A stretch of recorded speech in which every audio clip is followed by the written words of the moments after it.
মনোবীক্ষণ polyclinic, চিকিৎসার জগতে এক দশক। এখন এখানে সব বিষয়ে ডাক্তারবাবু একসাথে তলায়। ফোন করুন 7477999515 এই নম্বরে। ভোটের আগে ডোমকলে পৃথক 3টি জায়গায় বোমা উদ্ধার। ঘটনায় চাঞ্চল্য ছড়িয়েছে ডোমকল জুড়ে।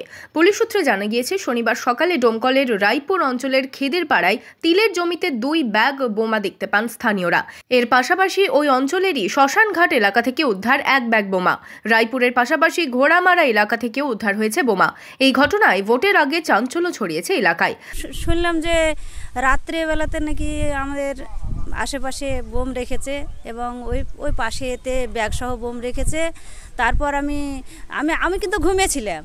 তারপর যারা সব চালাচ্ছিল তারা পুলিশ আসতে দেখে সব বলছে কি ব্যাপার, তখন এরা বলছে যে এখানে বোমা আছে। তারপর সকালবেলা আমি উঠে দেখছি তো এরকম পুলিশ 2-3 জন যাওয়া আসা করছে। তারপর আমি জিজ্ঞেস করলাম তো বললো যে এখানে বোমা আছে। তাই বলল। খবর পেয়ে ঘটনাস্থলে পৌঁছয় কেন্দ্রীয় বাহিনী ও পুলিশ। কে বা কারা বোমা মজুত করেছিল তা খতিয়ে দেখছে পুলিশ।